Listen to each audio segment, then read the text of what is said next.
এরপরে আল্লাহ রাব্বুল আলামিন বললেন, আমার মুমিন বান্দার আর একটা বৈশিষ্ট্য হচ্ছে ওয়াল্লাযীনা হুম লিফুরুজিহিম হাফিজুন।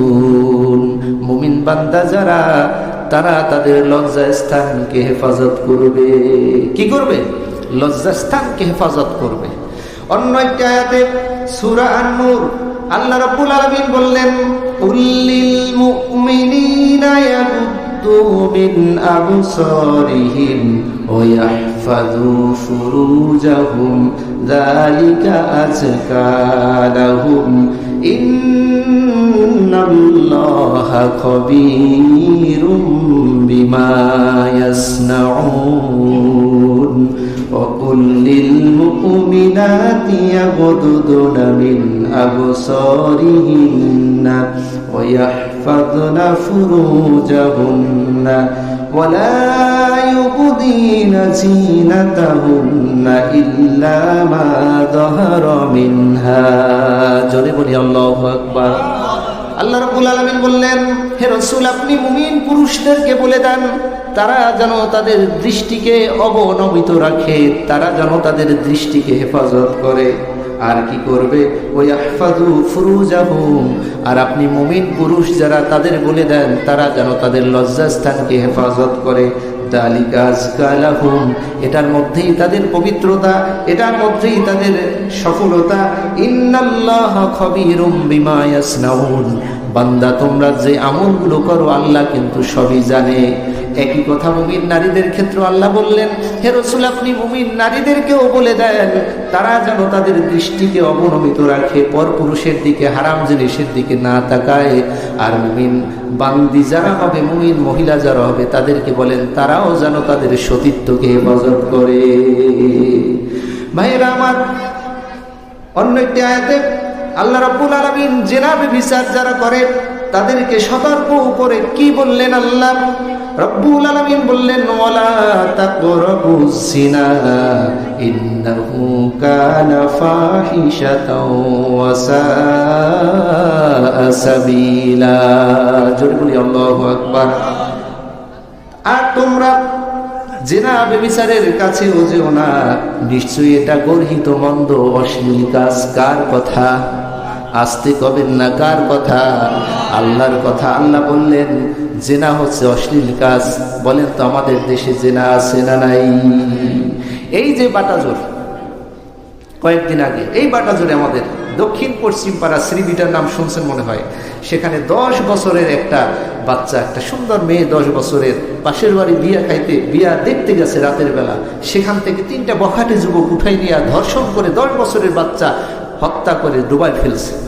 এই গত 2-3 দিন আগে ওই 3টা বখাটে যুবক অ্যারেস্ট হয়েছে। ভাইয়েরা আমার, আমি বলতেছিলাম আমাদের জিনা থেকে, ব্যভিচার থেকে দূরে থাকতে হবে, আমাদের লজ্জাস্থান আমাদের হেফাজত করতে হবে। এই দায়িত্ব পুরুষ এবং নারী দুইজনকে আল্লাহ দিয়েছে। আল্লাহর নবী তার আবু দাউদ শরীফের একটি হাদিসের মধ্যে এসেছে, রাসূলুল্লাহ বলেছেন, কোনো বান্দা যখন জিনার কাজে লিপ্ত হয়ে যায় তখন তার কলব থেকে ঈমানটা উঠে শূন্যে ঘুরতে থাকে। নাউযুবিল্লাহ। যখন জিনা করে তখন কলব থেকে তার ঈমানটা বের হয়ে শূন্যে ঘুরতে থাকে। বান্দা যতক্ষণ জিনা করে ততক্ষণ সে ঈমান হারা থাকে। যখন তিনি ওই জিনার কাজ শেষ করে তখনও তার ঈমান ফিরে আসে না। যতক্ষণ পর্যন্ত সে তাওবাতান নাসুহা, খাঁটি তওবা, একনিষ্ঠ তওবা না করে ততক্ষণ পর্যন্ত তার কলবের মধ্যে আর ঈমান ফিরে আসে না। ভাইয়েরা আমার, যুবক বন্ধু, এখানে যুবকও আছে, মাইকের আওয়াজ যাচ্ছে, যুবতীরা আছে, সকলের উদ্দেশ্যে আমি বলতেছি, অনেক জেনার অফার আসতে পারে। যুবক ভাইয়েরা, জেনার অফার যদি আসে তাহলে কেমনে সেফ থাকতে হবে, নিজেকে কেমনে সেফ করতে হবে, এই শিক্ষা আমাদের দিয়ে গেছে ইউসুফ আলাইহিস সালাম। কি সেই ঘটনার দিকে কি আর যাওয়া লাগবে? সেটার দিকে যাইলে আমি মূল কথা বলতে পারবো না। ইউসুফ আলাইহিস সালাম কত শক্তিশালী ঈমানওয়ালা ছিলেন, তিনি কত দীপ্ত ঈমান নিয়া সে জুলেখার সেই কবল থেকে নিজেকে হেফাজত করছে। এখনো আমাদের ইউসুফ আলাইহিস সালামের মতো নিজেকে হেফাজত করতে হবে। পারবো তো ইনশাআল্লাহ? ভাইয়েরা আমার, বন্ধুরা আমার, আল্লাহর নবী অন্য একটি হাদিসের মধ্যে বলেন, ইহফাযু ফুরুজাকুম লা তাজনু আলা মান হাফিজা ফারজা ফালাহুল জান্নাহ। রাসূলুল্লাহ বলছেন ইহফাযু ফুরুজাকুম, তোমরা তোমাদের লজ্জাস্থান, তোমরা তোমাদের সতীত্ব, তোমরা তোমাদের সেই যে লজ্জাস্থানটাকে হেফাজত করো।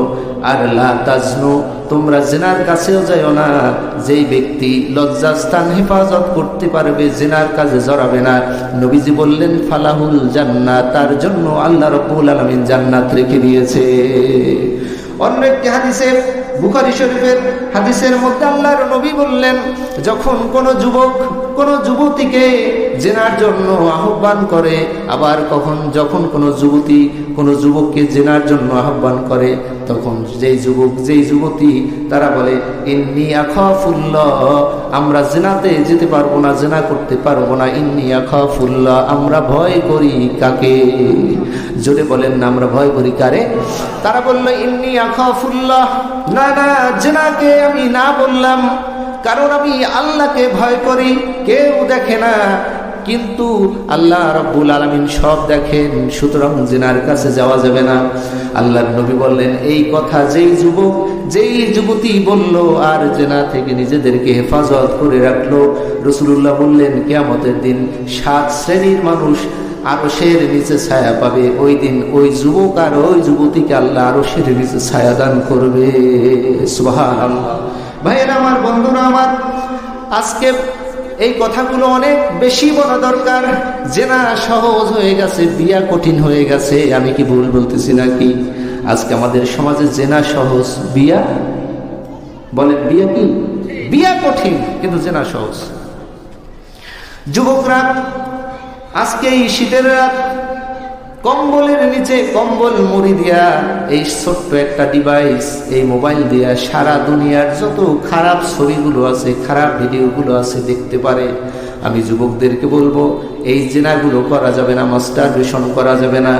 ভাইয়েরা আমার, এইগুলো থেকে যদি আমরা নিজেদেরকে হেফাজত করতে পারি, আল্লাহ রাব্বুল আলামিন বললেন এই অপকর্ম থেকে যেই বান্দা বেঁচে থাকবে সেই হলো আমার প্রকৃত মুমিন বান্দা, আর দুনিয়া এবং আখিরাতে ওই বান্দাগুলোই সফল। জোরে বলি সুবহানাল্লাহ। আমাদের দেশে আজ পরকীয়া আছে, পরকীয়া আছে না? একটু শুনতে খারাপ লাগতেছে ভাই, কিন্তু আসলে এই কথাগুলোই দরকার। কবরের নিচের ওয়াজ তো শোনেন, তো কবরের ওয়াজ তো শোনেনি, এই কথাগুলো দরকার আছে না আজকে? পরকীয়া রন্ধ্রে রন্ধ্রে ছড়াইয়ে গেছে। আপনারা আজকে মিডিয়া খুললে, আমরা মিডিয়া খুললে দেখতে পাই ভাই থাকে, বড় ভাই থাকে বিদেশ, বড় ভাইয়ের বউ তার দেবরের সাথে পরকীয়া করে। ভাই যখন দেশে ফিরে এসছে, এই দেবরের সাথে তার সম্পর্ক টিকায়া রাখার জন্য আপন ভাইকে আপন ভাই আর স্ত্রী তার স্বামীকে খুন করতেছে, ঠিক কিনা? এইগুলা হচ্ছে এই যে পরকীয়া। এই পরকীয়ার কতগুলো কারণ আছে। 1 নাম্বার কারণ হচ্ছে আজকে আমাদের সমাজে পর্দা নাই। বলেন তো কি পর্দা আছে? পর্দা নাই। পর্দা কি বলেন? পর্দা হচ্ছে ফরজ। নামাজ যেমন ফরজ, পর্দাও তেমন ফরজ। কিন্তু পর্দা যে কি, এইটাই আজকে আমাদের অনেক জায়গায়, গ্রাম অঞ্চল শহর অঞ্চলে বোঝে না। বেপর্দা হচ্ছে পরকীয়ার 1 নাম্বার কারণ। 2 নাম্বার কারণ হচ্ছে স্বামী তার স্ত্রীর প্রশংসা করে না, আবার স্ত্রী তার স্বামীর প্রশংসা করে না। বন্ধুর বউ যখন রান্না করে, তখন বন্ধুর বউর রান্নার প্রশংসা স্বামী করে, ভাবি খুব টেস্ট হয়েছে। আর ওই যে বলছে টেস্ট হয়েছে, ওনার নজর ওনার দিকে পড়ছে, আবার ওনার বউয়ের নজর ওই বন্ধুর দিকে পড়ছে। তখন এরকম ঘটনা, উল্টো ঘটনা ঘটে।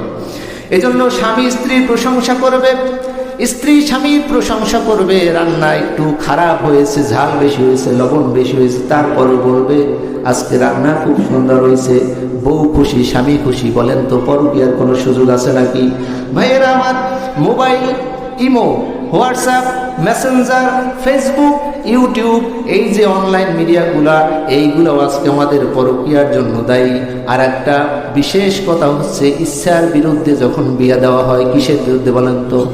ইচ্ছার বিরুদ্ধে। মেয়ে বলতেছে আমার ওই লোকটাকে পছন্দ হয় নাই, যার সাথে বিবাহ করছে আমার পছন্দ হয় নাই।